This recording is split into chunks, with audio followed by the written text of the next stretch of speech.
पुस मसान्तभित्रै मन्त्री परिषदलाई पूर्णता दिने तयारी आकांक्षी धेरै भएपछि मन्त्री चयन गर्न मापदण्ड बनाइने। राष्ट्रपति चयनका लागि पुसभित्रै निर्वाचन कार्यतालिका सार्वजनिक गर्ने तयारी। नेकपा एमाले र माओवादी केन्द्रबीच मुख्यमन्त्रीको भागभण्डा, एमालेलाई 4, माओवादीलाई 2 र मधेसमा जसपा र जनमतको आलो पालो। प्रधानमन्त्री पुष्पकमल दाहाल प्रचण्ड सरकारी निवास बालुवाटार सरे। अर्थतन्त्र सुधार गर्न सरकारको ध्यान केन्द्रित रहेको प्रधानमन्त्री प्रचण्डको भनाई। प्रधानमन्त्री प्रचण्डसँग एमाले नेता महेश बस्नेतको भेट। गृहमन्त्री रवि लामिछानेसँग उद्योग परिसङ्घको भेटवार्ता। खुल्ला सीमा क्षेत्रबाट हुने अवैध व्यापार रोक्न आग्रह। कङ्ग्रेसमा अन्तर्घात गर्नेको उजुरी पठाउने मिति माघ 15 गतेसम्म। पुस 10 गतेको घटनालाई कङ्ग्रेसी जनहरूले सामान्य रूपमा लिन नमिल्ने नेपाली कङ्ग्रेसका सहमहामन्त्री जीवन परियारको टिप्पणी। शेखर कोइराला र गगन थापा पक्षले आफू पक्षीय भेला डाक्ने। सरकारमा जाने बाटो खोल्नु अघि पूर्व राजासँग राप्रपा अध्यक्ष राजेन्द्र लिङ्गदेनको भेट। उपसभामुखमा राष्ट्रिय स्वतन्त्र पार्टीको पनि दावी। गण्डकीमा कङ्ग्रेस संसदीय दलको नेतामा सुरेन्द्र पाण्डे विजयी। गण्डकीका ज्येष्ठ सदस्य बस्यालद्वारा शपथ ग्रहण। बागमती प्रदेशमा ज्येष्ठ सदस्य ढुङ्गानाद्वारा शपथ ग्रहण। अरू सांसदहरूको आज हुँदै। कर्णाली प्रदेशमा माओवादी संसदीय दलको नेतामा राजकुमार शर्मा सर्वसम्मत चयन। डाक्टर दिनमणि पोखरेल महान्यायाधिवक्ता नियुक्त। वैदेशिक रोजगारीमा रहेकालाई छुट्याएको आइपिओमा नै कम आवेदन पर्यो। प्रक्रिया झन्झटिलो भएको गुनासो। पोखरामा सडक महोत्सव सुरु। पोखराका आन्तरिक उडान पनि अब अन्तर्राष्ट्रिय विमानस्थलबाटै हुने। रातको समयमा र कम भिजिबिलिटीमा पनि उडान हुने। ठमेललाई सुन्दर बनाउन गुजुल्टिएका तारहरू हटाइँदै। पर्सामा विद्यार्थीको अपहरणपछि हत्या गरेर 50 लाख रुपियाँ फिरौती माग्ने शिक्षक पक्राउ। रेलले किचेर धनुषामा 1 जनाको ज्यान गयो। जाडो छल्नका लागि सगरमाथा क्षेत्र छोड्नेहरूको संख्या बढ्यो। बागलुङ केन्द्रबिन्दु भएर 3 पटक भूकम्पको धक्का महसुस। सीमावर्ती क्षेत्रमा कोरोनाको जोखिम, असावधानीले गर्दा संक्रमितहरू भेटिने खतरा। दैलेखमा पेट्रोलियम अन्वेषण छिटो सक्ने गरी तयारी गर्न चीनको ताकेता। झन्डै 3 वर्षपछि रसुवागढी नाकाबाट नेपाली सामान चीनतर्फ निर्यात सुरु। अर्थतन्त्र ठिक ठाउँमा ल्याउन सकिने अर्थमन्त्री विष्णु पौडेलको भनाई। लगातार 2 दिन बढेको शेयर बजार बुधबार झन्डै 12 अङ्कले घट्यो। चालु पुँजी कर्जा मार्गदर्शन 2 वर्षका लागि स्थगित गर्न महासङ्घको माग।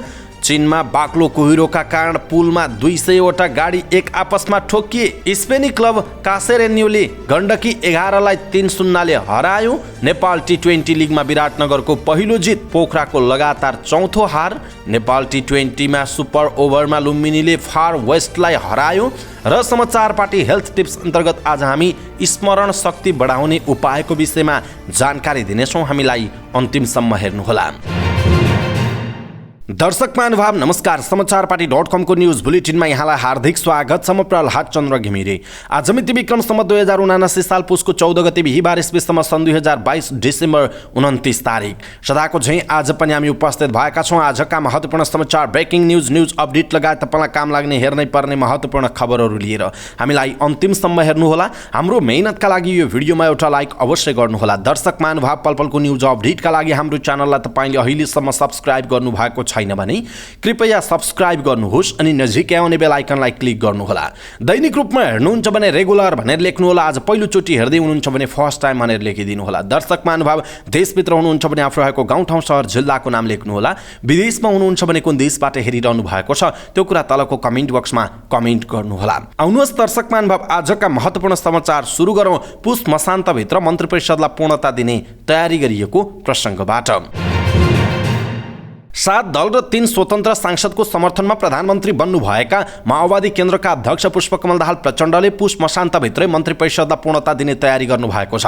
प्रचण्ड प्रधानमन्त्री बन्नेसँगै सत्ता गठबन्धनको ध्यान अहिले शक्ति बाँडफाँडमा केन्द्रित भएको छ। तर सरकारमा जाने आकांक्षी धेरै छन्। यसको व्यवस्थापन गर्न सत्तारूढ दलहरूले मन्त्री चयनको मापदण्ड नै बनाउने भएका छन्। विगतमा अवसर नपाएका युवा र सकेसम्म प्रत्यक्षमा निर्वाचितलाई मन्त्री बनाउने गरी मापदण्ड बनाउने दलहरूको तयारी छ। सत्ता गठबन्धनको अध्यक्ष स्तरीय संयन्त्रबाट शक्ति सन्तुलनको प्रयास थालिएको छ।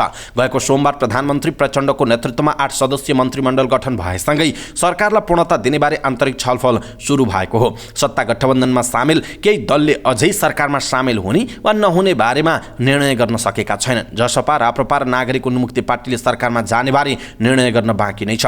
मन्त्रीहरूको भागवण्डा गर्दा दलहरूबाट संसदमा रहेको उपस्थिति र मतभारलाई हेरेर निर्णय गर्ने नेताहरूले बताएका छन्। नयाँ गठबन्धनको बैठक बसेर मन्त्रालयको बाँडफाँडको टुङ्गो लगाउने सत्ताको नेतृत्व गरिरहेको नेकपा माओवादी केन्द्रका प्रवक्ता कृष्णबहादुर महराले जानकारी दिनुभएको छ। निर्वाचन आयोगले राष्ट्रपतिको निर्वाचन कार्यतालिका पुस महिनाभित्रै सार्वजनिक गर्ने तयारी गरेको छ। आयोगले राष्ट्रपति निर्वाचित भएपछि मात्रै उपराष्ट्रपतिको चयनका लागि प्रक्रिया सुरु हुने समेत जनाएको छ। निर्वाचन आयोगका प्रवक्ता शालिग्राम शर्मा पौडेलले राष्ट्रपतिको पदावधि पूरा हुनुभन्दा 1 महिना अघि नै चुनावको मिति तोक्नुपर्ने कानुनी व्यवस्था अनुसार मिति तोकेर पुस महिनाभित्र निर्वाचन कार्यक्रम सार्वजनिक गरिने जानकारी दिनुभयो। वर्तमान राष्ट्रपति विद्यादेवी भण्डारी गएको 74 साल फागुन 29 गते दोस्रो कार्यकालका लागि राष्ट्रपतिमा चयन हुनुभयो थियो। नेपालको संविधान अनुसार राष्ट्रपतिको पदावधि 5 वर्षको हुन्छ। त्यस अनुसार फागुन 29 गते भित्रै राष्ट्रपति निर्वाचित भइसक्नु पर्ने हुन्छ। संघीय संसदको सदस्य हुन योग्य भएको, कम्तीमा 45 वर्ष उमेर पूरा भएको र कुनै पनि कानुनले अयोग्य नभएका व्यक्ति राष्ट्रपतिका लागि उम्मेदवार हुन योग्य हुनेछन्। संविधानले राष्ट्रपति र उपराष्ट्रपति फरक फरक लिङ्ग वा समुदायको हुनुपर्ने व्यवस्था गरेको छ। राष्ट्रपतिको निर्वाचनका लागि राष्ट्रिय सभाका 59, प्रतिनिधि सभाका 275 र प्रदेश सभाका 550 गरी कुल 884 जना मतदान गर्न योग्य हुनेछन्। बहुमत प्राप्त गर्ने व्यक्ति राष्ट्रपतिमा निर्वाचित हुने व्यवस्था रहेको छ। दर्शक महानुभाव, अब नेपालको राष्ट्रपति को हुनुपर्छ जस्तो लाग्छ तपाईलाई? आफ्नो कुरा तलको कमेन्ट बक्समा कमेन्ट गर्नुहोला। सत्ता साझेदार दलहरू बीच प्रदेश सरकारको नेतृत्वको भागवण्डाबारे छलफल भएको छ। सरकारको नेतृत्व गरेको दल नेकपा माओवादी केन्द्रका नेताहरू एमालेलाई 4 वटा प्रदेशको मुख्यमन्त्री दिन तयार देखिएका छन्। एमालेले प्रदेश 1 बागमती, गण्डकी र कर्णालीको मुख्यमन्त्री पाउने सम्भावना छ। यद्यपि प्रदेश 1 को मुख्यमन्त्रीमा माओवादीको पनि दाबी छ। माओवादीको प्रदेश कमिटीले मुख्यमन्त्रीमा दाबी गर्दै वार्ता समिति नै बनाएको छ। एमालेबाट संसदीय दलका नेता हिक्मत कार्की मुख्यमन्त्रीका आकांक्षी छन्। प्रदेश 1 मा एमाले 40 सिट सहित पहिलो दल हो भने माओवादीको 13 सिट छ। 93 सदस्यीय प्रदेश सभामा सत्ता गठबन्धनको प्रष्ट बहुमत छ। 110 सदस्यीय बागमती प्रदेश सभामा एमाले र माओवादीको मात्र बहुमत पुग्दैन। उसले राष्ट्रिय प्रजातन्त्र पार्टीको पनि समर्थन लिनुपर्ने हुन्छ। एमालेको 27 सिट, माओवादीको 21 सिट र राप्रपाको 13 सिट छ।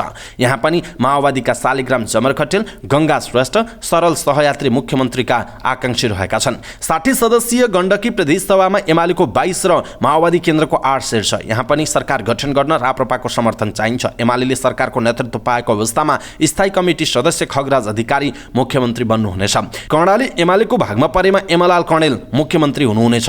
40 सदस्यीय कर्णाली प्रदेश सभामा माओवादी केन्द्रको 13 र एमालेको 10 सिट जोड्दा बहुमत पुग्छ। माओवादी केन्द्रले लुम्बिनी र सुदूरपश्चिमको मुख्यमन्त्री लिने देखिएको एक नेताले बताउनुभयो। 87 सदस्यीय प्रदेश सभामा नागरिक उन्मुक्ति, जनमत, जनता समाजवादी लगायतका सबै दलले साथ दिँदा मात्र बहुमत पुग्छ। एमालेको 29, माओवादीको 9, राप्रपा र नागरिक उन्मुक्तिको 4-4, जनमत र जसपाको 3-3 प्रदेश सभा सदस्य रहेको उल्लेख छ।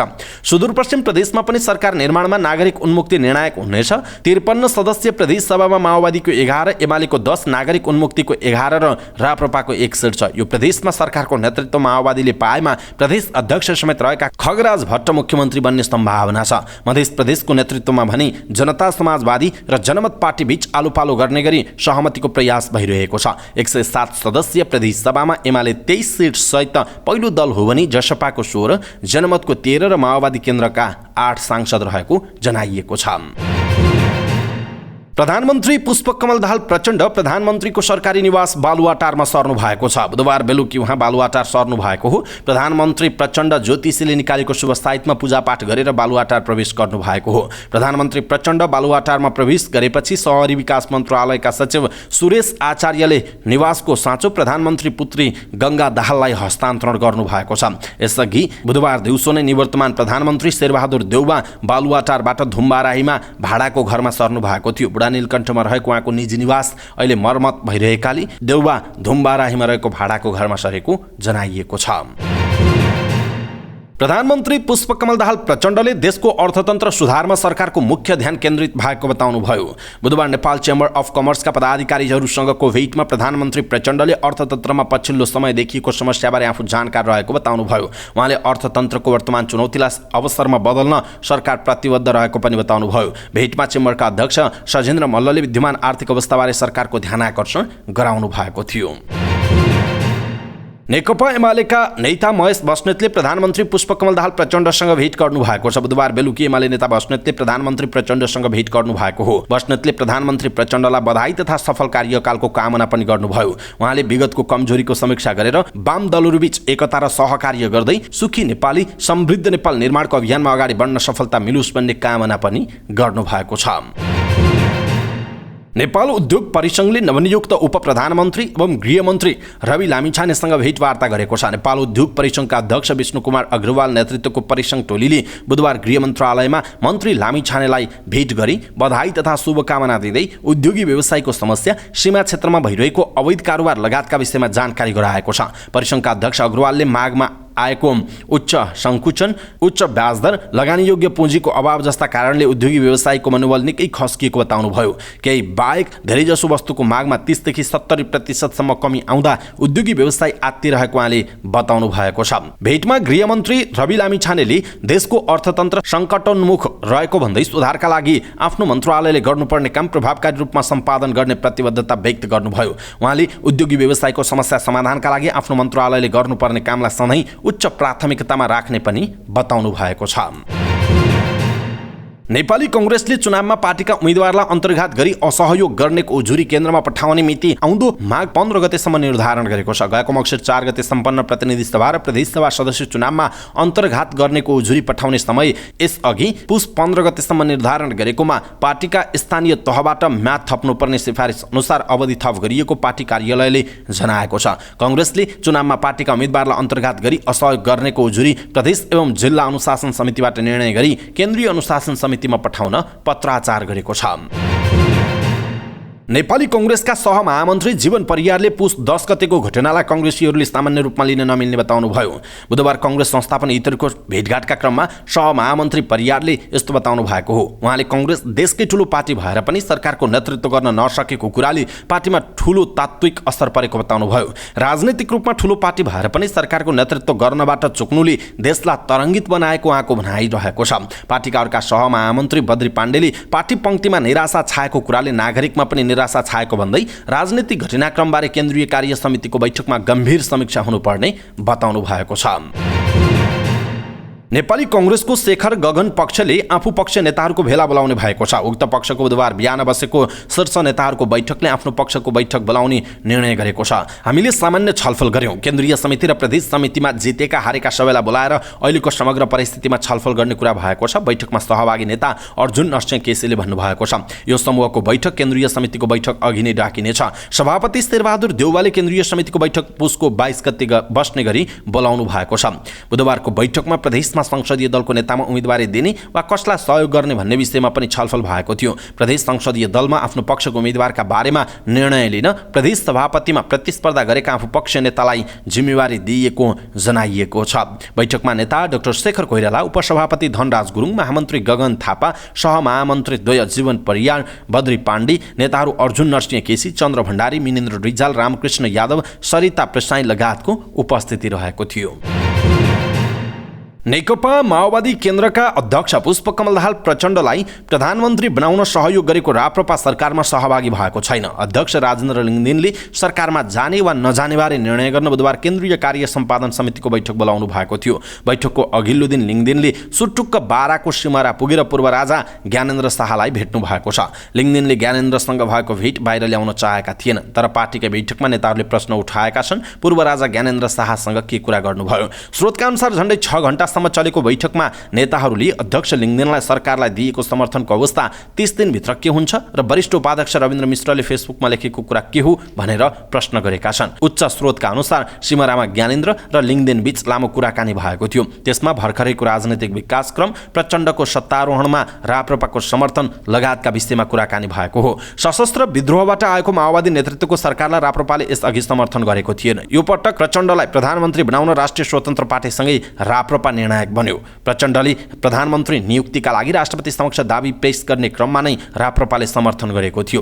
प्रचण्ड सरकारलाई कसरी हेर्ने भन्ने बारे राप्रपामा दोधार देखिएको छ। वरिष्ठ उपाध्यक्ष रविन्द्र मिश्रले प्रचण्डलाई आतंकवादका मतियार भन्दै विरोध गर्दै आउनु भएको छ। अहिले पनि उहाँले प्रचण्डबारे आफ्नो दृष्टिकोण कायमै रहेको र उहाँले नेतृत्व गरेको सरकारमा गएर बढ्दो जनउभार घटाउन नहुने बताउनुभयो। मिश्रले फेसबुकमा सरकारमा जान पुस 27लाई राष्ट्रिय एकता दिवस घोषणा गर्नुपर्ने सहितका 3वटा शर्त राख्नुपर्ने धारणा सार्वजनिक गर्नुभएको छ।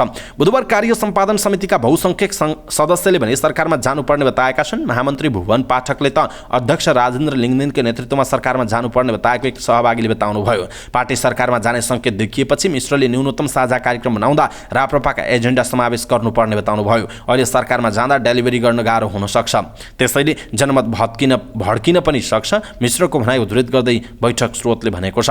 मिश्रले आफ्नो विचारले अध्यक्षलाई अझै प्रष्ट हुन सहयोग नै हुने तर्क गरेपछि लिङ्गदेनले जवाफ दिनुभएको थियो। उहाँले सरकारमा सहभागिताको विषयलाई गम्भीरतापूर्वक सम्बोधन गर्न चाहनु भएन।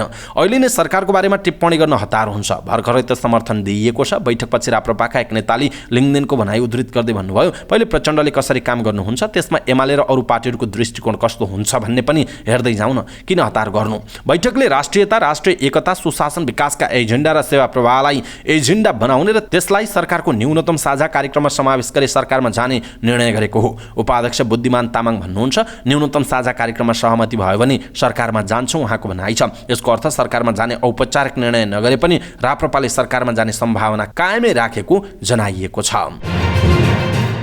राष्ट्रिय स्वतन्त्र पार्टी रासोपाले उपसभामुख पदमा पनि दाबी गरेको छ। पुष्पकमल दाहाल प्रचण्ड नेतृत्वको सरकार निर्माणमा निर्णायक रहेको रासोपाका सभापति रवि लामिछाने उपप्रधानमन्त्री तथा गृहमन्त्री भइसक्नु भएको छ। उपराष्ट्रपति, उपसभामुख र मन्त्रालय बाँडफाँडबारे छलफल गर्न बैठक बोलाइएको छ। राष्ट्रिय स्वतन्त्र पार्टीका एक सांसदका अनुसार पार्टी नेतृत्वले उपसभामुख र 5वटा मन्त्रालयका लागि लबिङ गरिरहेको जनाइएको छ। नेपाली कांग्रेसको गण्डकी प्रदेश सभा संसदीय दलको नेतामा सुरेन्द्र पाण्डे विजयी हुनु भएको छ। बुधबार सकिएको मतगणना अनुसार पाण्डेले 18 मत प्राप्त गर्नु भएको हो। उहाँका प्रतिस्पर्धी भोजराज अर्यालले 8 मत पाउँदा 1 मत बदर भएको छ। संस्थापन पक्षबाट उम्मेद्वार बन्नुभएका पाण्डेको प्रस्तावकमा बिन्दु कुमार थापा र समर्थकमा टकराज गुरुङ रहनु भएको थियो। संस्थापन इतरबाट उम्मेद्वार बन्नुभएका अर्यालको प्रस्तावकमा महेन्द्र धोत जेसी र समर्थकमा पार्वती तामाङ रहनु भएको थियो। गण्डकी प्रदेश सभामा कांग्रेसले प्रत्यक्षतर्फ 18 र समानुपातिकतर्फ 9 गरी 27 सिट जितेको थियो। गण्डकी प्रदेशका ज्येष्ठ सदस्य मित्रलाल बस्यालले पद तथा गोपनीयताको शपथ लिनु भएको छ। बुधबार गण्डकी प्रदेश प्रमुख पृथ्वीमान गुरुङले 65 वर्षीय बस्याललाई शपथ ग्रहण गराउनु भएको हो। संविधानको धारा 182(5) र प्रदेश सभा निर्वाचन ऐन 2074 को दफा 75(1) बमोजिम प्रदेश प्रमुख गुरुङले बस्याललाई शपथ ग्रहण गराउनु भएको हो। पर्वत खबाट निर्वाचित बस्यालले आज अन्य सदस्यहरूलाई शपथ ग्रहण गराउनु हुनेछ। गण्डकीमा प्रत्यक्षमा 36 र समानुपातिकतर्फ 24 सांसद निर्वाचित भएका छन्। यसैबीच बागमती प्रदेश सभाका ज्येष्ठ सदस्य 72 वर्षीय रामप्रसाद ढुङ्गानाले शपथ ग्रहण गर्नु भएको छ। बागमती प्रदेशका प्रदेश प्रमुख यादव चन्द्र शर्माबाट ढुङ्गानाले शपथ ग्रहण गर्नु भएको हो। प्रदेश प्रमुख शर्माले नेपालको संविधान धारा 182 को उपधारा 5 बमोजिम बागमती प्रदेशको प्रदेश सभाका ज्येष्ठ सदस्य ढुङ्गानालाई प्रदेश सभाका पदाधिकारी तथा सदस्यको पारिश्रमिक र सुविधा सम्बन्धी ऐन 2075 को दफा 24 को उपदफा 1 बमोजिम पद तथा गोपनीयताको शपथ गराउनु भएको हो। 72 वर्षीय ढुङ्गानाले बागमती प्रदेश सभाले सभामुख चयन नगरेसम्मका लागि प्रदेश सभाको अध्यक्षता ग्रहण गर्नुहुने जनाइएको छ। कर्णाली प्रदेशमा नेकपा माओवादी केन्द्रको संसदीय दलको नेतामा राजकुमार शर्मा सर्वसम्मत चयन हुनु भएको छ। माओवादी केन्द्र कर्णाली प्रदेश समितिको बुधबार बसेको बैठकले शर्मालाई सर्वसम्मत दलको नेता चयन गरेको प्रदेश अध्यक्ष विमला केसीले जानकारी दिनुभएको छ। दलको नेतामा निर्वाचित शर्मा रुकुम पश्चिम खबाट प्रदेश सभा सदस्यमा निर्वाचित हुनुभएको थियो। डाक्टर दिनमणि पोखरेल महान्यायाधिवक्तामा नियुक्त हुनु भएको छ। राष्ट्रपति भण्डारीले प्रधानमन्त्रीको सिफारिसमा अधिवक्ता पोखरेललाई नेपालको महान्यायाधिवक्ता पदमा बुधबार नियुक्त गर्नुभयो। अधिवक्ता डाक्टर पोखरेल प्युठानको झिमरुक गाउँपालिका वडा नम्बर 4 का निवासी हुनुहुन्छ। प्रधानमन्त्री पुष्पकमल दाहाल प्रचण्डले मंगलबार राष्ट्रपति भण्डारी समक्ष अधिवक्ता डाक्टर पोखरेललाई महान्यायाधिवक्तामा सिफारिस गर्नुभएको थियो। प्रधानमन्त्रीको सिफारिसमा राष्ट्रपतिबाट महान्यायाधिवक्ताको नियुक्ति हुने संवैधानिक व्यवस्था छ। संवैधानिक कानुनका जानकार अधिवक्ता पोखरेलले प्रतिलिपि अधिकारका विषयमा विद्यावारिधि गर्नुभएको छ। यसअघि पोखरेलले तत्कालीन सभामुख ओनसरी घरती मगरको कानुन विज्ञका रूपमा काम गर्नुभएको थियो। नेपालका विभिन्न पब्लिक लिमिटेड कम्पनीहरूले जारी गर्ने आइपिओमा विदेशमा काम गर्ने नेपालीका लागि 10% सेयर अनिवार्य रूपमा छुट्याउनै पर्ने नियम कार्यान्वयनमा आएपछि विभिन्न कम्पनीले विदेशमा काम गर्ने नेपालीका लागि आइपिओ जारी गरिरहेका छन्। तर जारी भएका आइपिओमा अपेक्षाभन्दा कम आवेदन परेको छ। धेरैजसो श्रमिकको बैंक खाता नै नहुनु, बैंक खाता भए पनि रेमिटेन्स बचत खाता नहुनु र अनलाइन मार्फत खाता खोल्न र बैंक मार्फत CRN नम्बर लिनुपर्ने प्रक्रिया विदेश रहेका श्रमिकले झन्झट मानेका छन्। अर्कोतर्फ अनलाइन प्रणाली मार्फत काम गर्दा बैंक तथा वित्तीय संस्थाहरूले राम्रो प्रतिक्रिया नदिएको श्रमिकहरूको गुनासो छ। कतिपयलाई सेयरबारे जानकारी छैन भने उनीहरूले पनि प्रक्रियाकै कारण सेयर भर्न चासो दिइरहेका छैनन्। UAE-बाट कविराज पुडासैनले भन्नुभएको छ, आइपिओ खुलाएर मात्र हुन्छ, हामीले पूरा प्रक्रियाबारे जानकारी पनि त पाउनु पर्यो नि। विदेशमा काम गरेकै आधारमा भर्न पाइने आइपिओ कसरी भर्न पाइन्छ भन्ने जानकारी कहाँबाट पाइन्छ होला, उहाँको प्रश्न छ। UAE-मा कार्यरत सूर्यप्रसाद कोइरालाले भने रेमिटेन्स बचत खाता खोल्नुपर्ने नियमले समस्या परेको बताउनु भएको छ। भीम पराजुली पनि रेमिटेन्स बचत खाता नै हुनुपर्ने र अन्य खातामा र IME मार्फत पठाएको पैसाको हिसाब नहुने प्रावधानले अप्ठ्यारो परेको बताउनुहुन्छ। सागर लामिछाने भने सबै प्रक्रिया पूरा गर्दा पनि CRN रजिस्ट्रेसन नभएकै कारण समस्या भएको बताउनुहुन्छ। मलेसियामा कार्यरत देवी श्रेष्ठलाई भने सेयर कारोबारबारे उति साह्रो जानकारी नभएको बताइएको छ। धितोपत्र निष्कासन तथा फाँडफाँड निर्देशिकाको 6औं संशोधन कार्यान्वयनमा आएसँगै श्रम स्वीकृति लिएर वैदेशिक रोजगारीमा गएका नेपालीका लागि विभिन्न कम्पनीहरूले आइपिओ जारी गरिरहेका छन्। दर्शक महानुभाव, तपाईँलाई पनि सेयर बजारबारे के जानकारी छ र विदेशमा काम गर्ने धेरै नेपालीहरू हुनुहुन्छ, हाम्रो भिडियो पनि, हाम्रो समाचार बुलेटिन पनि धेरैले हेर्नुहुन्छ। तपाईँलाई विदेशमा काम गरिरहँदाखेरि आइपिओ भर्न मिल्छ भन्ने कुराको कतिको जानकारी छ र त्यो भर्ने प्रक्रिया तपाईँलाई कस्तो लागेको छ, त्यो कुरा तलको कमेन्ट बक्समा कमेन्ट गर्नुहोला। सडकमै खाउँ, सडकमै नाचौँ, सडकमै रमाउँ भन्ने मूल नारासहित पोखरामा बुधबारदेखि 24औं सडक महोत्सव सुरु भएको छ। रेवान पोखराले अङ्ग्रेजी नयाँ वर्षको स्वागतमा विगत 23 वर्षदेखि महोत्सवको आयोजना गर्दै आएको छ। लेक साइडको हल्लनचोकबाट सुरु भएको विभिन्न सांस्कृतिक झाँकी सहितको र्याली कोमागाने पार्क पुगेपछि सडक महोत्सव औपचारिक रूपमा सुरु भएको हो। महोत्सवको पोखरा महानगरपालिकाका मेयर धनराज आचार्यले उद्घाटन गर्नुभएको छ। पोखराको फिस्टेल गेटदेखि डीको पाटनसम्मको झण्डै 3 किलोमिटर खुला सडकमा महोत्सव सञ्चालन भइरहेको छ। स्वदेशी तथा विदेशी पर्यटकलाई लक्षित गरी मेला आयोजना गरिएको रेवान पोखराका अध्यक्ष नरेश भट्टराईले बताउनुभयो। महोत्सव पुसको 17 गतेसम्म सञ्चालन हुनेछ। पोखरा अन्तर्राष्ट्रिय विमानस्थलमा जडान गरिएको उच्चस्तरीय प्रविधिका कारण आन्तरिक तर्फका उडानलाई पनि सहज हुने भएको छ। जनवरी 1 अर्थात् आउँदो आइतबारदेखि पोखरामा हुने सबै आन्तरिक उडान समेत नवनिर्मित अन्तर्राष्ट्रिय विमानस्थलबाट हुनेछन्। विमानस्थलमा उडान गरिएको IFR प्रविधिका कारण कम भिजिबिलिटीमा पनि उडान भर्न सकिने विमान कम्पनीहरूले बताएका छन्। नयाँ विमानस्थलको अरू भौतिक पूर्वाधार पनि गुणस्तरीय छ। विमानस्थलमा यात्रुलाई टर्मिनल भवनबाट जहाजसम्म ल्याउन र पुर्याउन र्याम्प बस राखिएको छ। अब पोखरा विमानस्थलबाट रात्रिकालीन उडान पनि हुनेछ। बुद्ध यति सौर्य लगायतका आन्तरिक विमान कम्पनीले आउँदो आइतबारदेखि सबै उडान अन्तर्राष्ट्रिय विमानस्थलबाट नै हुने भएकाले उडान समयभन्दा 2 घण्टा अघि नै विमानस्थल पुग्न र अरू सूचनाको बारेमा जानकारी लिन पनि आग्रह गरेका छन्। पर्यटकीय क्षेत्र ठमेललाई सफा र सुन्दर बनाउन अव्यवस्थित रूपमा तानिएका बिजुली, केबल, टेलिभिजन, इन्टरनेट, टेलिफोनका तार र उपकरणहरू व्यवस्थापन गर्न सुरु भएको छ। ठमेल पर्यटन विकास परिषदको सक्रियता, नेपाल विद्युत प्राधिकरण र केबल तथा इन्टरनेट सेवा प्रदायकको सहभागितामा ठमेल क्षेत्रलाई सुन्दर बनाउन अव्यवस्थित रहेका तारहरूलाई हटाउने र व्यवस्थापन गर्ने काम अभियानकै रूपमा चलेको जनाइएको छ। विद्युतीय पोल प्रयोग गरी अव्यवस्थित तरिकाले तानिएको र प्रयोगमा नरहेका अनावश्यक अप्टिकल फाइबर, केबल पोलमा जथाभावी झुन्ड्याइएका उपकरणहरूका कारण पर्यटकीय क्षेत्र ठमेल कुरूप बनेको थियो। प्राधिकरणले गएको कार्तिकमा आगलागी लगायत विद्युतीय दुर्घटना न्यूनीकरण गरी भरपर्दो बिजुली सेवा उपलब्ध गराउन र शहरी सुन्दरता समेत कायम राख्न दूरसञ्चार, केबल टिभी र इन्टरनेट सेवा प्रदायकलाई आफ्नो संरचना निर्माण व्यवस्थापन गर्न 45 दिने समय सीमा दिएको थियो। त्यही अन्तर्गत ठमेल क्षेत्रका अव्यवस्थित तार तथा उपकरणहरू हटाउन सुरु गरिएको जनाइएको छ। प्राधिकरणका कार्यकारी निर्देशक कुलमान घिसिङ, वितरण तथा ग्राहक सेवा निर्देशनालयका उप कार्यकारी निर्देशक मनोज सिलवाल, ठमेल पर्यटन विकास परिषदका अध्यक्ष भविश्वर शर्मा लगायत सम्मिलित उच्चस्तरीय टोलीले बुधबार ठमेल क्षेत्रमा तार व्यवस्थापनका लागि भइरहेको कामको अनुगमन समेत गरेको छ।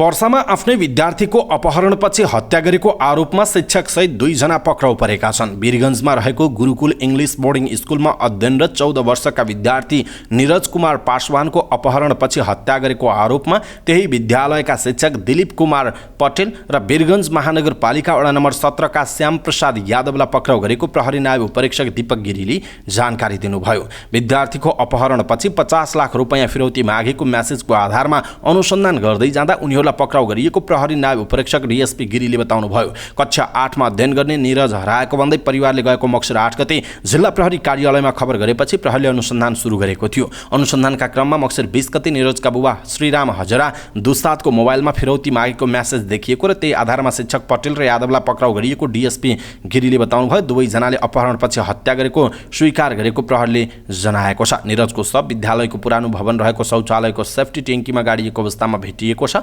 निरजको अपहरण गरेकै दिन हत्या भएको र फिरौती भने 12 दिनपछि मागेको पाइएको छ। हत्यामा संलग्न 1 जना फरार रहेको प्रहरीले जनाएको छ।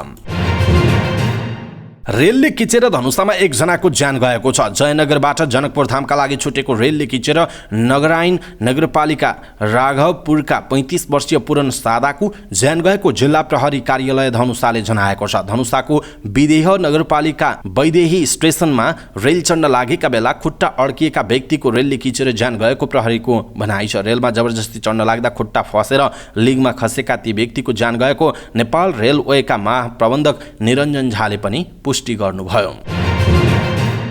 सोलुखुम्बुको उच्च हिमाली क्षेत्रका स्थानीय बासिन्दा जाडो छल्नका लागि काठमाडौँ लगायत विभिन्न जिल्लामा जान थालेका छन्। पर्यटकीय सिजनमा पर्यटकले खचाखच हुने खुम्बुको विमानस्थल, होटल, लज, क्याम्पिङ साइट तथा दृश्यावलोकन गर्ने स्थल अहिले सुनसान बनेका छन्। पर्यटकीय सिजनमा व्यस्त हुने होटल पसल व्यवसायीहरू पनि जाडो छल्न खुम्बु क्षेत्रबाट बाहिरिएको स्थानीय दामु शेर्पाले बताउनुभयो। अधिकांश व्यवसायी तथा स्थानीयहरू बाहिरिएसँगै खुम्बु क्षेत्र सुनसान बनेको लुक्लाका स्थानीय तोया श्रेष्ठले बताउनुभयो। जाडो सुरु भए सँगै जिल्लाको खुम्बु क्षेत्रमा पर्ने गोरखसेप, लबुचे, गोक्यु, छुकुङ, जोङला एवं थामे लगायतका बासिन्दा जाडो छल्न बाहिर गएका छन्। सगरमाथाको प्रवेशद्वार भनेर चिनिने Namche, गोक्यु, Kalapatthar, Everest base camp लगायतका ठाउँहरूमा पनि अहिले पर्यटकको चहल पहल सुनसान बनेको छ। केही होटल पसल खुल्ला भए पनि व्यवसायीहरूको जनजीवन कष्टकर बन्दै गएको छ। सिजनका बेला दैनिक 100 वटासम्म हवाई उडान हुने लुक्लामा अहिले दैनिक 5-6 वटा मात्र उडान हुने गरेको नेपाल नागरिक उड्डयन प्राधिकरण लुक्लाका प्रमुख द्वारिका अछामीले बताउनुभयो। बागलुङ जिल्लाका विभिन्न स्थान भएर भूकम्प गएको छ। राष्ट्रिय भूकम्प मापन तथा अनुसन्धान केन्द्रका अनुसार गैराती जिल्लाका विभिन्न स्थान केन्द्रबिन्दु भई 3 पटक भूकम्प गएको हो। केन्द्रका अनुसार 1:23 जाँदा बागलुङको अधिकारी चौर आसपास केन्द्रबिन्दु भएर 4.7 रेक्टर स्केल, 2:07 जाँदा खुङ्गा आसपास केन्द्रबिन्दु भएर 5.3 रेक्टर स्केल र बिहान 3:28 जाँदा अधिकारी चौर आसपास केन्द्रबिन्दु भएर 4 रेक्टर स्केलको भूकम्प गएको हो। यो भूकम्प गोर्खा भूकम्पको पराकम्प नभएर नयाँ भएको केन्द्रले जनाएको छ। नेपालको हिमालय क्षेत्र भूकम्पका लागि जोखिमको क्षेत्र भएको केन्द्रले जनाएको छ। कोरोना भाइरस कोभिड-19 को संक्रमण छिमेकी मुलुक भारतमा तीव्र गतिमा फैलिरहेको छ। वीरगञ्ज नगरसीमा जोडिएको भारतको बिहारमा समेत संक्रमित देखिन थालेका छन्। बिहारको बोधगयामा कोरोना संक्रमितको संख्या 11 पुगेको भारतीय सञ्चार माध्यमले जनाएका छन्। दलाई लामाको उपस्थितिमा हुने बौद्ध सम्मेलनमा भाग लिएर म्यानमार र बैंककबाट आएका पर्यटकमा संक्रमण देखिएको थियो। गयापछि दरभंगा र पटनामा समेत संक्रमित भेटिने क्रम सुरु भएको छ। खुल्ला सीमाका कारण बिहारमा संक्रमण बढेको खण्डमा वीरगञ्जमा पनि कोरोना संक्रमण भित्रन सक्ने जोखिम हुन्छ। तर वीरगञ्ज रक्सौल नाका स्थित हेल्थ डेस्कमा बिहान र बेलुका मात्र एन्टिजेन परीक्षण र शरीरको तापक्रम जाँच गर्ने गरिएको छ। नमुनाको रूपमा केही स्थानीयको तापक्रम लिने गरिएको छ भने भारतको जोखिमयुक्त शहरबाट आएका नेपाली वा भारतीय नागरिक वा तेस्रो मुलुकबाट आएका विदेशीको मात्र एन्टिजेन परीक्षण गरिएको छ। दैनिक 100 जनाको एन्टिजेन परीक्षण गर्ने, 200 जनाको तापक्रम जाँच लगायत स्क्रिनिङ गर्ने गरिएको health desk in charge doctor Anisa महतोले बताउनु भएको छ। संक्रमणको जोखिम बढ्दै गएकाले एन्टिजेन किट मौजदातमा राख्नुपर्ने सुझाव आफूले महानगरलाई दिएको पनि उहाँले बताउनु भएको छ। अक्टोबर पछि हेल्थ डेस्कमा गरिएको परीक्षणका क्रममा कोरोना संक्रमित भेटिएका छैन। कदाचित पर्सा जिल्ला बाहिरका संक्रमित भेटिएको खण्डमा कसरी व्यवस्थापन गर्ने भन्ने समस्या रहेको पनि उहाँले बताउनु भएको छ। दैलेखमा पेट्रोलियम पदार्थ अन्वेषण सक्ने गरी तयारीका कामहरू छिटो सक्न चीनले ताकेता गरेको छ। अन्वेषणका लागि ड्रिलिङ गर्ने स्थानहरू छनौट गरेर गत असोजमा चिनिया प्राविधिक टोली फर्किएको थियो। चाइना जियोलोजिकल सर्वेले अन्वेषण स्थलमा ड्रिलिङका लागि 15 मिटरसम्म लामो फलामे पाइप कन्टेनर मार्फत लैजानु पर्ने बताएको छ। तर दैलेख पुग्ने कर्णाली राजमार्ग र करिब 10 किलोमिटर ग्रामीण सडक साँघुरो र त्यसका घुम्तीहरू सानो भएकाले चुनौतीपूर्ण अवस्था छ। त्यस्ता उपकरण लिएर चिनिया टोली नै नेपाल आउने योजनामा छ। यसअघि निर्धारित समयमा दैलेखसम्म ड्रिलिङ उपकरण ल्याउन सक्ने गरी सडक पूर्वाधार स्तरोन्नति गर्न र जग्गा अधिग्रहण गर्न ढिलाइ भएको छ। त्यसै कारण छिटो तयारी पूरा गरेर खबर गर्न चीन सरकारले नेपाल सरकारलाई अनुरोध गरेको हो। दैलेखमा चलिरहेको पेट्रोलियम अन्वेषण परियोजनाका प्रमुख दिनेश नापितका अनुसार पत्र नै पठाएर चिनिया पक्षले तयारीको काम सकिएको नसकिएको बारे चासो राख्दै छिटो गरिदिन अनुरोध गरेको छ। झण्डै 3 वर्षपछि रसुवागढी नाकाबाट नेपाली सामान चीनतर्फ निर्यात सुरु भएको छ। 2076 सालको माघदेखि नै चीनले विभिन्न कारण देखाएर नेपाली सामान रोकेको थियो। अनौपचारिक रूपमा मंगलबारदेखि नै सामान निर्यात सुरु भए पनि बुधबार औपचारिक कार्यक्रम गरेर सामान निर्यात सुरु भएको नेपालमा रहेको चिनिया दूतावासले जनाएको छ।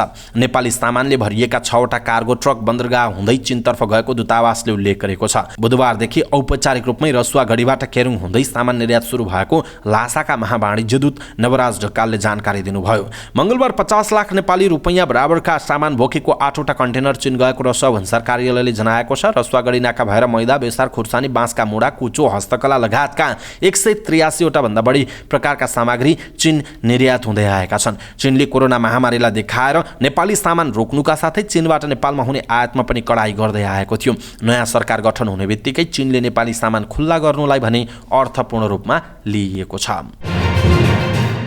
उपप्रधानमन्त्री एवं अर्थमन्त्री विष्णुप्रसाद पौडेलले देशको अर्थतन्त्र सावधानीपूर्वक कदम चाल्दा ठिक ठाउँमा आउने बताउनु भएको छ। बुधबार अर्थ मन्त्रालयमा नेपाल आर्थिक पत्रकार सङ्घसँगको छलफलमा बोल्दै मन्त्री पौडेलले सरकारले सावधानीपूर्वक कदम चाल्दा अर्थतन्त्र सकारात्मक दिशामा आउने बताउनु भएको हो। उहाँले अहिले सबैको साझा सरोकारको विषय, आर्थिक क्षेत्रमा देखिएका समस्या समाधान खोज्ने र सबल अर्थतन्त्रमा निर्माण गर्न सकिने बताउनु भएको हो। अर्थमन्त्री पौडेलले अर्थतन्त्रमा देखिएका समस्या समाधान गरी सबल अर्थतन्त्र बनाउन सबैले एउटा एउटा इट्टा थप्दै जानुपर्ने आवश्यकता रहेको बताउनुभयो। देशको अर्थतन्त्र नियन्त्रणभन्दा बाहिर नभए पनि समस्या भने रहेको उहाँको भनाइरहेको छ।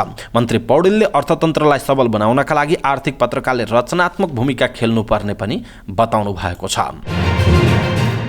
लगातार 2 दिन बढेको शेयर बजार बुधबार भने घटेको छ। सोमबार 56 र मंगलबार 59 अङ्कले बढेको शेयर बजार परिसूचक नेप्से बुधबार भने 11.81 अङ्कले घटेर 1972.15 बिन्दुमा झरेको छ। बुधबार फाइनान्स, जलविद्युत, बीमा र म्युचुअल फन्ड समूह बाहेक सबै समूहको शेयर घटेकोमा होटल तथा पर्यटन, माइक्रो फाइनान्स र विकास बैंक समूहको शेयर उच्च अङ्कले ओह्रालो लागेको छ। शेयर बजारसँगै कारोबार रकम पनि घटेको छ। 257 वटा कम्पनीका 65,30,000 किता शेयर 2 अर्ब 15 करोड रुपैयाँमा कारोबार भएका छन्। सबैभन्दा धेरै नबिल बैंकको 8 करोड 85 लाख रुपैयाँ बराबरको शेयर किनबेच भएको छ। माहुली लघुवित्त वित्तीय संस्थाको शेयर सबैभन्दा धेरै 5.20% घटेको छ। समग्रमा बजार घटे पनि सेन्ट्रल फाइनान्स, प्रभु लाइफ इन्सुरेन्स, धौलागिरी लघुवित्त वित्तीय संस्था, खप्तड लघुवित्त वित्तीय संस्था र सृजनशील लघुवित्त वित्तीय संस्थाको शेयर 10% बढेको जनाइएको छ। नेपाल उद्योग वाणिज्य महासंघले चालू पुँजी कर्जा मार्गदर्शन 2 वर्षका लागि स्थगित गर्न सरकारसँग माग गरेको छ। नेपाल उद्योग वाणिज्य संघसँगको पदाधिकारीको टोलीले नवनियुक्त उपप्रधान तथा अर्थमन्त्री विष्णुप्रसाद पौडेललाई भेटेर चालू पुँजी कर्जा मार्गदर्शन 2 वर्षका लागि स्थगित गर्न माग गरेका हुन्। महासंघले अर्थतन्त्र सङ्कटमा रहेको अवस्थामा चालू पुँजी कर्जा मार्गदर्शन लागू गर्दा थप समस्या आउने भन्दै तत्कालका लागि स्थगन गर्न सुझाव दिएको जनाइएको छ।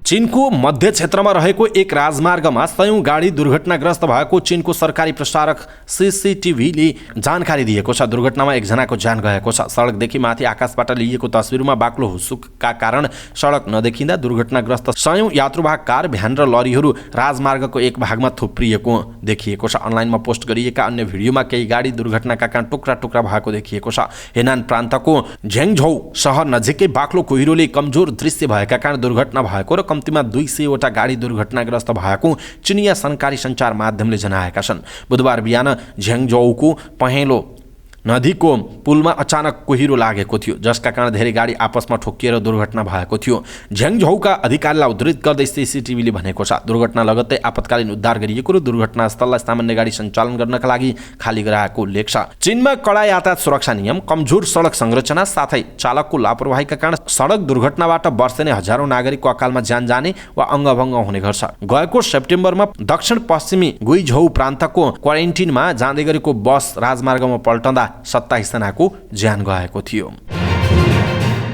गण्डकी 11 स्पेनको दोस्रो डिभिजनको लिग क्लब कासेरेन्यो एफसीसँगको मैत्रीपूर्ण फुटबलमा पराजित भएको छ। पोखरा रङ्गशालामा बुधबार भएको खेलमा स्पेनी क्लब कासेरेन्यो एफसीले गण्डकी 11लाई 3-0 गोल अन्तरले हराएको हो। उसका लागि कार्मेलो बेरमु र माइकल कारलेरोले 1-1 गोल गरे। गण्डकी 11को टिमको कप्तानी अनिल गुरुङले गरेका थिए। यो खेलमा गण्डकी प्रदेशका खेलकुद मन्त्री राजीव गुरुङ पनि दोस्रो हाफमा मैदान प्रवेश गरेका थिए। स्पेनी टोलीले बिहिबार काठमाडौँ 11सँग काठमाडौँको दशरथ रङ्गशालामा मैत्रीपूर्ण फुटबल खेल्नेछ। काठमाडौँ 11को कप्तानी राष्ट्रिय फुटबल टोलीका पूर्व कप्तान विराज महर्जनले गर्नेछन्। लुम्बिनी गार्डन फाउन्डेसनको आयोजनामा स्पेनी टोली 2वटा मैत्रीपूर्ण फुटबल खेल्न नेपाल आएको जनाइएको छ। नेपाल टी20 लिग एनपीएल क्रिकेट प्रतियोगिता अन्तर्गत बुधबार भएको दोस्रो खेलमा विराटनगर किङ्सले पोखरा एभेन्जर्सलाई 6 विकेटले हराएको छ। त्रिवी क्रिकेट मैदानमा पोखराले दिएको 140 रनको लक्ष्य विराटनगरले 17 ओभर 5 बलमा 4 विकेट गुमाएर भेट्टाएको हो। विराटनगरका लागि हुसैन तलातले नट आउट 50 रन र अर्जुन साउथले 25 रन बनाए। बलिङतर्फ पोखराका कुशल मल्ल र शरद भैसवाकरले 2-2 विकेट लिए। यसअघि पहिला ब्याटिङ गरेको पोखराले निर्धारित 19 ओभरमा 7 विकेट गुमाएर 139 रन बनाएको थियो। पोखराका लागि कुशल मल्लले 18 बलमा 37 रन र सिद्धान्त लोहानीले 26 रन बनाए। बलिङतर्फ पोखराका हुसैन तलाल र राज ननानले 2-2 विकेट लिए। बुधबारको जितसँग विराटनगर 2 अङ्कसहित तालिकाको चौथो स्थानमा पुगेको छ। लगातार 4 खेल हारेको पोखरा तालिकाको पुच्छारमा रहेको छ। नेपाल टी20 लिग एनपीएल क्रिकेट प्रतियोगितामा लुम्बिनी अल स्टार्सले फार वेस्ट युनाइटेडलाई हराएको छ। त्रिवी क्रिकेट मैदानमा बुधबार भएको पहिलो खेलमा लुम्बिनीले फार वेस्टलाई सुपर ओभरमा हराएको हो। सुपर ओभरमा लुम्बिनीले दिएको 20 रनको लक्ष्य पछ्याएको फार वेस्टले 10 रन मात्र बनाउन सक्यो। यसअघि फार वेस्टले दिएको 138 रनको लक्ष्य पछ्याएको लुम्बिनीले निर्धारित 20 ओभरमा 9 विकेट गुमाएर 137 रन बनायो। लुम्बिनीका लागि गुलसन झाले नेट आउट 36, लाहिरू मिलनथाली 34 र विपुल शर्माले 31 रन बनाए। फार वेस्टका करण केसी र शेर मल्लले 2-2 विकेट लिए। त्यसअघि टस हारेर पहिला ब्याटिङको निम्ति पाएको फार वेस्टले निर्धारित 20 ओभरमा 6 विकेट गुमाएर 137 रन बनायो। फार वेस्टका लागि देव खनालले 48 र हसमतुल्लाह शाहिदीले 32 रन बनाए। लुम्बिनीका शाडली भान स्खलक्विकले 2 विकेट लिए। लुम्बिनी लगातार चौथो जित निकाल्दै 8 अङ्कसहित तालिकाको शीर्ष स्थानमा छ। 1 खेल कम खेलेको फार वेस्ट 2 अङ्कसहित चौथो स्थानमा रहेको छ। समाचार पार्टी न्यूज बुलेटिनमा पालो भएको छ समाचार पार्टी हेल्थ टिप्स। आजको समाचार पार्टी हेल्थ टिप्समा हामीले स्मरण शक्ति बढाउने 11 उपायको विषयमा जानकारी दिनेछौँ। हामीलाई अन्तिमसम्म हेर्नुहोला र सबै नेपालीहरू माझ पुर्याउनका लागि यो भिडियोलाई सक्दो सेयर गर्नुहोला आफ्नो फेसबुक, ट्विटर लगायतका सामाजिक सञ्जालहरूमा। स्मरण शक्ति बढाउने उपायहरू। हामी कहिलेकाहीँ आफैले राखेको वस्तु बिर्सेर हैरान बन्छौँ नि। पछुताउनु सिवाय विकल्प हामीसँग हुँदैन। हामी चाहन्छौँ सबैभन्दा तेज दिमाग भइदियो। आरिस र प्रतिस्पर्धा गर्न खोज्नु मानव जातिको गुण नै हो, स्वाभाविक पनि हो, तर वास्तवमा सबैसँग त्यो क्षमता नहुन सक्छ। निरन्तरतामा भर पर्छ। मानिस शारीरिक र मानसिक रूपमा तन्दुरुस्त हुन अत्यन्तै आवश्यक पर्छ। दिमागलाई कसरी सधैँ स्वस्थ र तेजिलो राख्न सकिन्छ भन्ने विषयवस्तुलाई आज हामी प्रस्तुत गर्दछौँ। सुरुमा हो हिन्डुल गर्ने। हिन्डुल गर्दा दिमागको स्मरण शक्ति बढ्ने भएकाले नियमित हिँड्ने बानी बसाउनुपर्छ। जति हिन्डुल गर्न सक्यो त्यति नै स्मरणका लागि सहयोग गर्ने हिप्पोक्याम्पस बढ्ने अनुसन्धानले पनि देखाएका छन्। तसर्थ जति सक्दो हिँड्नुहोस् ताकि तपाईँको दिमाग बढी सक्रिय होस्। अर्को हो कफी पिउने। ठिक्क मात्रामा नियमित कफी पिउनाले स्मरण क्षमतामा सकारात्मक असर गर्ने विभिन्न अध्ययनहरूले देखाएका छन्। बिहानको कफी वा चियाले स्मरण तेज गर्छ। कफीको असर लामो समयसम्म रहने भएकाले दिमागलाई फुर्तिलो बनाउन महत्त्वपूर्ण मानिन्छ। अर्को हो पर्याप्त निन्द्रा। दिमागलाई तेजिलो बनाउन पर्याप्त निन्द्रा पनि आवश्यक छ। गहिरो निदाउने व्यक्तिको स्मरण शक्ति पनि बलियो हुन्छ। दिमागले राम्रोसँग काम गर्न वयस्कको दिमागलाई दैनिक 7 घण्टा निन्द्राको आवश्यकता पर्छ। अर्को हो खेल खेल्ने। खेल खेल्दा दिमाग सक्रिय हुन्छ। तसर्थ फुर्सदको समयमा खेल्नुपर्छ। शारीरिक रूपमा बाहिर जान समय नभएमा कम्प्युटरमा नै चेस, पजल तथा अन्य खेल खेल्दा दिमाग तेजिलो हुन्छ, किनकि खेलले दिमागको व्यायाम गराउँछ। गीत सुन्ने र गाउने स्मरण शक्ति बढाउन गीतले पनि ठूलो सहयोग गर्छ। गीत सुन्दा दिमागको कोषलाई बलियो बनाउँछ। आफ्नो लयबद्धताका कारण गीत सजिलै तपाईँको दिमागमा बस्छ। आफ्नो मनपर्ने गीतको धुनमा यस चिजलाई सेट गर्नुहोस् जसलाई तपाईँ सम्झन चाहनुहुन्छ। यसबाट तपाईँले कुनै पनि कुरा लामो समयसम्म याद गर्न सक्नुहुनेछ।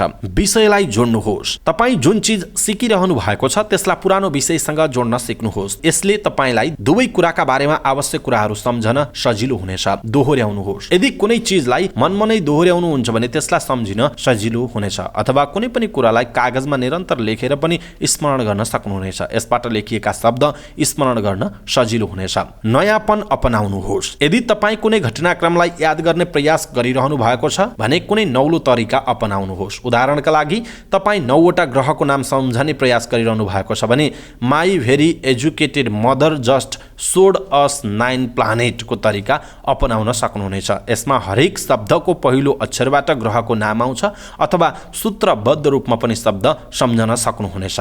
त्यस्तै अर्को हो कार्डमा लेख्नुहोस्। जब महत्त्वपूर्ण बार, गते, सूत्र आदि सम्झने प्रयास गर्नुहुन्छ भने यसका लागि फ्ल्यास कार्डमा लेख्नुहोस्। जब तपाईँलाई आवश्यक पर्नेछ त्यो कार्ड हेर्न सक्नुहुनेछ। पढेको कुरालाई महसुस गर्नुहोस्। पढेको कुरालाई मस्तिष्कमा एक तस्बिर बनाउने प्रयास गर्नुहोस्। यसबाट लामो समयसम्म याद राख्न सकिन्छ। पढिरहेको बेलामा तपाईँ ती शब्दका बारेमा सोच्न सुरु गर्नुहोस्। कल्पना गर्नुहोस् त्यो कस्तो देखिनेछ, त्यसको सुगन्ध, आकार प्रकार कस्तो हुनेछ, स्वाद कस्तो हुनेछ आदि। अर्को हो उदाहरण दिनुहोस्। जब तपाईँ कुनै पनि कुरालाई असल जिन्दगीसँग जोडेर हेर्नुहुन्छ भने त्यो मस्तिष्कमा एक किसिमको छाप बनेर बस्छ र सम्झिन सजिलो हुन्छ। के पनि भनिन्छ भने मानिसले आफ्नो मस्तिष्क आफ्नो जीवनकालमा मुस्किलले 5 देखि 7% मात्र प्रयोग गर्न सक्छ। बाँकी भाग प्रयोग गर्न सक्दैन। त्यसैले ती बाँकी भाग पनि प्रयोग गर्ने प्रयास चाहिँ गर्नुपर्छ।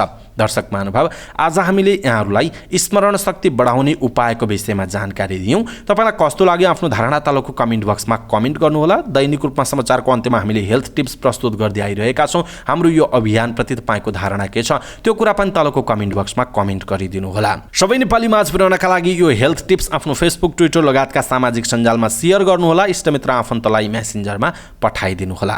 हामीले प्रस्तुत गरेको समाचार बुलेटिन कस्तो लाग्यो, नराम्रो छ, केही सुधार गर्नुपर्ने छ भने हामीलाई भनिदिनु होला। राम्रो लाग्छ भने अरू साथीहरूलाई पनि सुन्न भनिदिनु होला है त।